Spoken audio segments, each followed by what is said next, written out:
The second book of Moses, commonly called Exodus. Chapter 1.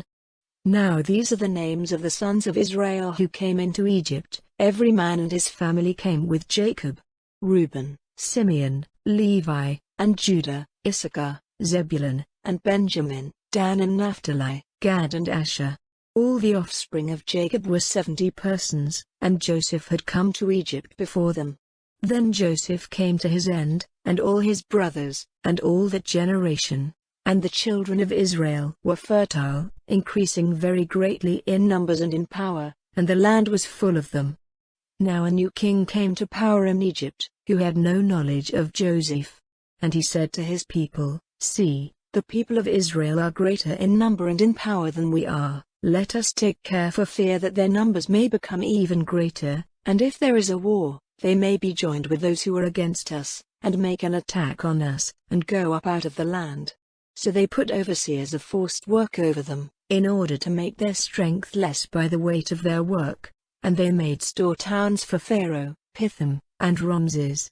But the more cruel they were to them, the more their number increased, till all the land was full of them. And the children of Israel were hated by the Egyptians.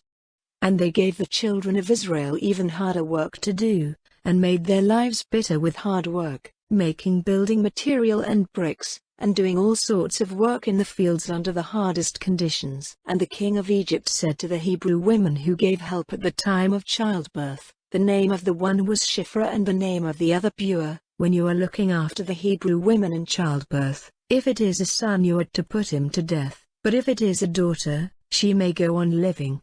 But the women had the fear of God, and did not do as the king of Egypt said, but let the male children go on living.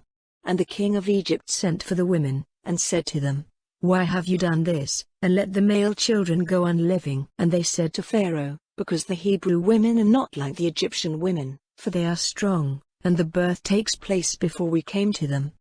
And the blessing of God was on these women, and the people were increased in number and became very strong.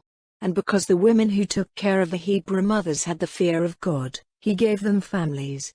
And Pharaoh gave orders to all his people, saying, "Every son who comes to birth is to be put into the river, but every daughter may go on living."